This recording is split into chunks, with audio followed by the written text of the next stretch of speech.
السلام علیکم، میرا نام عماد ہے اور میں ریحان اسکول فاؤنڈیشن لیول بیچ 10 کا ایک اسٹوڈنٹ ہوں۔ آج میں ایک بہت ہی بہترین اور دلچسپ گفتگو کا ریویو دینے جا رہا ہوں، جس کا عنوان ہے دا ویل آف لائف بائے بلال بن ثاقب۔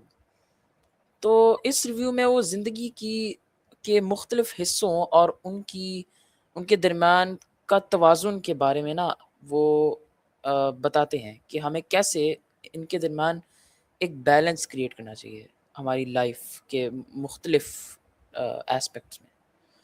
مجھے اس گفتگو کی سب سے اچھی بات یہ لگی ہے کہ کامیابی صرف پڑھائی، کام یا پیسے کا نام نہیں ہے، بلکہ ہماری صحت، رشتے اور ذاتی ترقی، خوشی اور سگی بہت ساری چیزیں ہیں۔ مطلب وہ بھی ہمارے کیا نام ہے آ، کامیابی کا ایک حصہ ہے، ہماری زندگی کا ایک حصے ہیں۔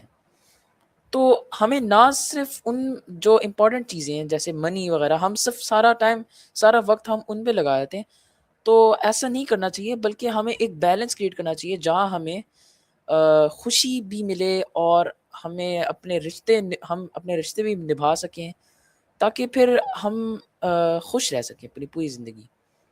اس گفتگو مجھے اس گفتگو نے مجھے یہ سوچنے پر مجبور کیا کہ میں اپنا وقت کس طرح گزارتا ہوں اور کیا میں اپنی زندگی کے مختلف حصوں کو مناسب وقت دیتا ہوں یا نہیں۔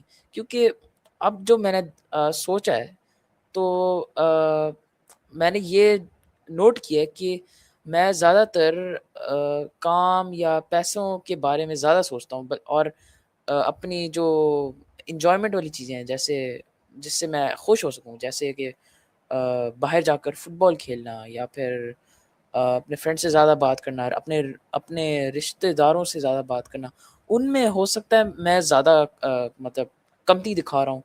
تو یہ مجھے سوچ میں مجبور کرتا ہے کہ مطلب میں اپنا فرض نبھا رہا ہوں as a good human being, اگر آپ کو پتا ہو۔ تو مجموعی طور پر مجھے یہ گفتگو بہت معنی خیز اور قابل عمل لگتی ہے۔ میرا سب سے بڑا سبق یہ ہے کہ کامیاب زندگی کا مطلب صرف ایک شعبے میں بہترین ہونا نہیں ہے، بلکہ زندگی کے مختلف حصوں کے درمیان ایک اچھا توازن پیدا کرنا ہے۔ شکریہ۔